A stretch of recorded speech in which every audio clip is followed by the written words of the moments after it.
Undisputed super middleweight champion of the world, presentando a Saúl Canelo Alvarez. Once again, a referee in charge, Thomas Taylor, now to give instructions. Red corner, wearing black with fuchsia and red trim. When he stepped on the scale, he weighed in at an official 145.5 pounds. Started from the bottom now. He enters the ring, an undefeated 3-division pound-for-pound king. With 24 of those victories coming by way of KO. The former undisputed super lightweight. And tonight, defense of his WBO welterweight championship of the world. Bred and reppin' Omaha, Nebraska, Terence Crawford.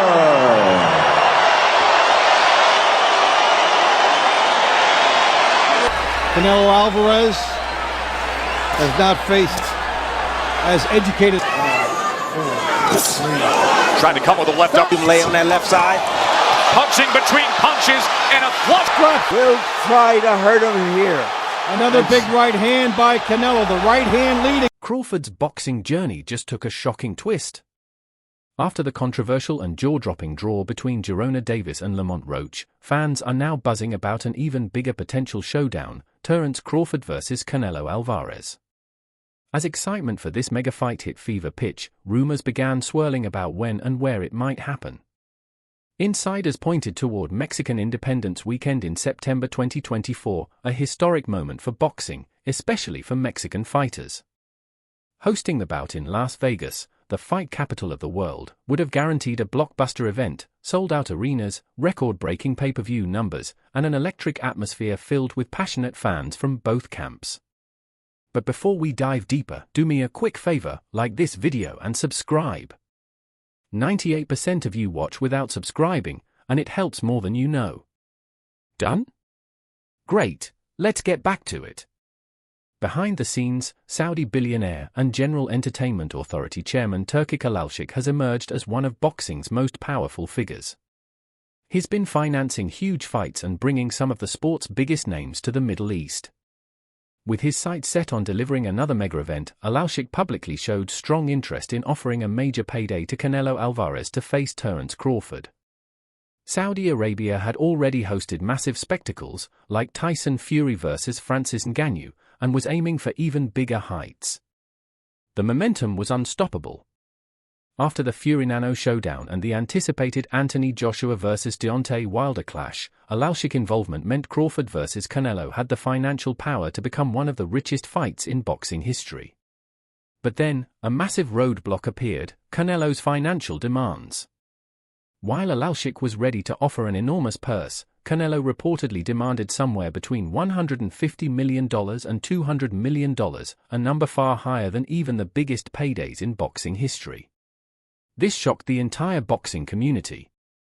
For context, in his previous mega fights against names like Gennady Golovkin and Floyd Mayweather, Canelo earned significantly less. Many insiders believed Canelo's demand was a deliberate tactic to price himself out of the fight, effectively shutting down negotiations before they could even build momentum. Adding fuel to the fire, controversy exploded over Canelo's double standards. While demanding an astronomical sum to fight Crawford, reports surfaced that he had agreed to face Edgar Berlingo, an undefeated but still relatively unproven fighter, for a fraction of the price, around $20 to $30 million. This massive gap left fans and analysts questioning, was Canelo truly interested in facing elite competition, or was he simply chasing easy paydays while avoiding high-risk fights? With negotiations completely stalled, Alalshik made a bold decision. Rather than wasting time, he publicly announced that he was walking away from the Canelo negotiations and would focus on other blockbuster matchups in 2024 and 2025. In his official statement, Alalshik expressed frustration over the situation and confirmed that his new focus would be on promoting fights for stars like Terence Crawford, Jaron "Boots" Ennis, Devin Haney, Shakur Stevenson, and others. His message to Canelo was crystal clear: accept reasonable terms or get left behind. With Alvarez stepping away, the super fight that had once captured the imagination of the boxing world was off the table, at least for now. But the drama was far from over. Fans are now left wondering, will Canelo reconsider and lower his demands? Will Crawford move on to another opponent? Was this mega fight ever a real possibility, or was it just smoke and mirrors from the start? One thing is certain, this saga is only just beginning. What started as a dream clash between two undisputed champions collapsed before it even began, and the main reason was clear: Canelo Alvarez's sky-high financial demands. Canelo was reportedly asking for $150 to $200 million, a figure that dwarfed what his past blockbuster fights ever generated. Meanwhile, Turkic Alvarez had already proven that money wasn't the issue when it came to making great fights happen. After delivering heavyweight mega fights featuring Tyson Fury, Alexander Usyk, Anthony Joshua, and Deontay Wilder, it was clear, if the fight was worth it, the money would be there. But even Alvarez wasn't willing to meet Canelo's inflated demands. When Canelo rejected the generous offer, Alvarez didn't beg or negotiate further, he simply walked away. In doing so, he sent a strong message, not just to Canelo but to the entire boxing world: if you're not serious about taking on real challenges, you'll be left behind. Canelo's lack of any meaningful response only added to the belief that he was never truly interested in facing Crawford. Instead of trying to renegotiate or offering a counter, he moved on as if the fight was never even an option, strengthening the view that his huge demands were just a face-saving way to duck a dangerous opponent. Canelo Alvarez has long faced criticism for handpicking opponents carefully, and his actions during these failed negotiations only poured gasoline on that fire. This story isn't over, it's just the beginning. The perception of Canelo Alvarez avoiding high-risk fights only intensified. Many boxing analysts and fans now firmly believe that Canelo never truly wanted the Terence Crawford fight, not because of money, but because of the risk. Despite Crawford being the smaller man moving up in weight, his elite footwork, pinpoint accuracy, and uncanny ability to adjust mid-fight posed serious problems for Canelo. And this wasn't the first time Canelo was accused of pricing himself out of a dangerous matchup. A similar situation unfolded with David Benavidez, the undefeated two-time WBC super middleweight champion who had been calling Canelo out for years. When public pressure mounted for Canelo to defend his 168-pound belts against Benavidez, Canelo demanded an outrageous purse of $150 to $200 million, despite Benavidez being his WBC mandatory challenger and arguably the most deserving opponent. Frustrated by the lack of progress, Benavidez eventually moved up to 175 pounds to pursue new challenges, conveniently relieving Canelo of the pressure to face him. Now, with Benavidez out of the 168-pound picture, it appears Canelo is using the same playbook against Terence Crawford, demanding an absurd payday to avoid a risky, legacy-defining fight without having to take the public blame. By asking for an astronomical purse, Canelo effectively guaranteed that the Crawford fight would never happen, dodging yet another elite-level opponent.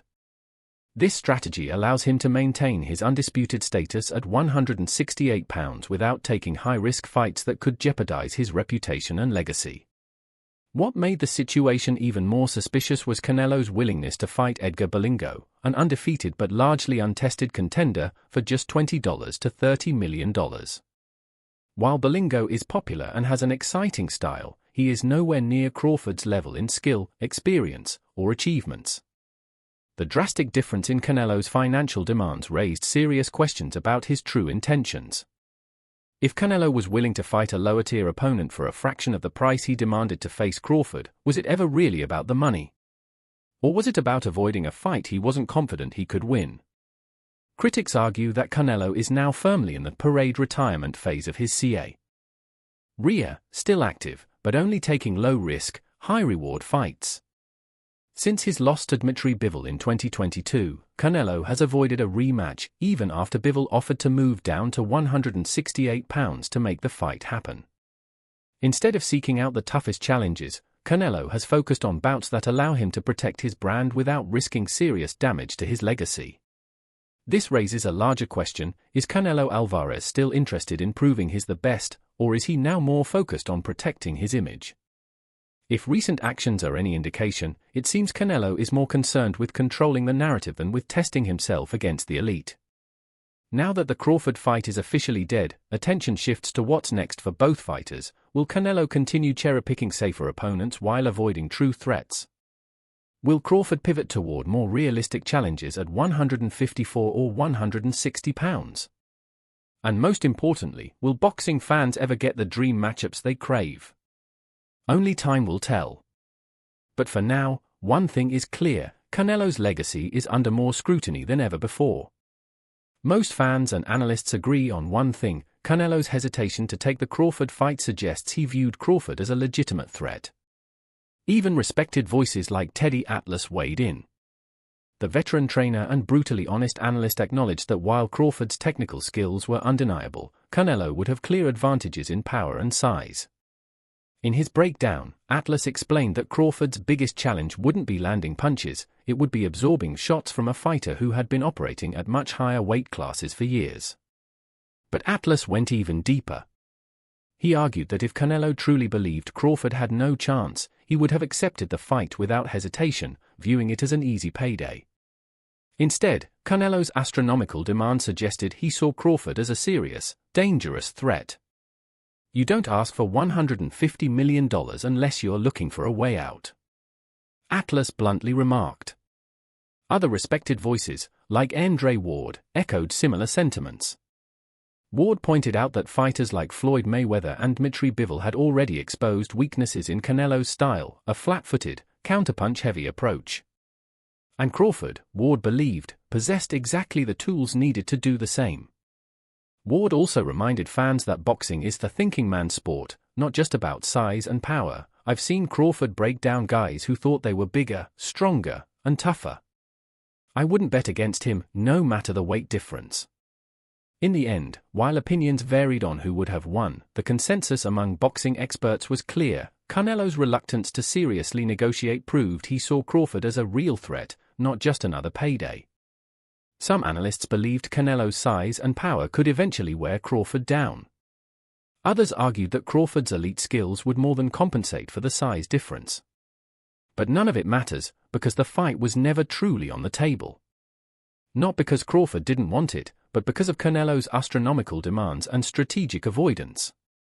Now, with the fight officially dead, the boxing world looks ahead. Will Canelo continue playing it safe to preserve his legacy?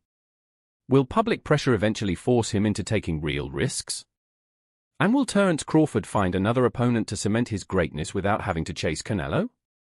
One thing's for sure, this fight may never happen, but the debate over what could have been will rage for years to come. The fallout has sparked fierce reactions across the boxing world. From casual fans to die-hard purists, the sentiment is divided. Some argue that Canelo, as boxing's biggest star, has earned the right to call his own shots. But many, especially hardcore boxing fans, believe Canelo deliberately priced himself out of the Crawford fight to avoid risking a damaging defeat. And critics point to a clear pattern: CaneloAlvarez has been carefully selecting low-risk opponents while steering clear of the most deserving and dangerous challengers. Critics have continued to highlight CaneloAlvarez's avoidance of high-risk challenges, particularly his refusal to fight David Benavidez and his decision not to pursue a rematch with Dmitry Bivol. Both fighters posed serious threats to Canelo's undisputed status, and fans are starting to see a clear pattern. On social media, frustration is boiling over. Fans are calling out the glaring double standard in Canelo's financial demands. If he's willing to fight Edgar Berranger for $20 to $30 million, why does he suddenly need $150 million to face Terence Crawford? As of now, the Canelo-Alvarez vs. Terence Crawford fight is officially dead. There will be no historic clash between two undisputed champions. No battle between boxing's most explosive counterpuncher and its most technically gifted tactician. What was once imagined as a fight for the ages has now become just another painful what-if in boxing history. But while the fight itself may never happen, the controversy surrounding it is far from over. The only question that remains: will Canelo-Alvarez ever take another true high-risk fight? Or has he fully committed to protecting his legacy instead of building on it? One thing is certain: boxing fans won't forget this anytime soon. Alright, fight fans. Stay ahead of the game with the latest boxing news, epic moments, and major events. Subscribe to Boxing is Here, turn on those notifications, and never miss a beat. And don't forget, check out our other videos for more must-see content.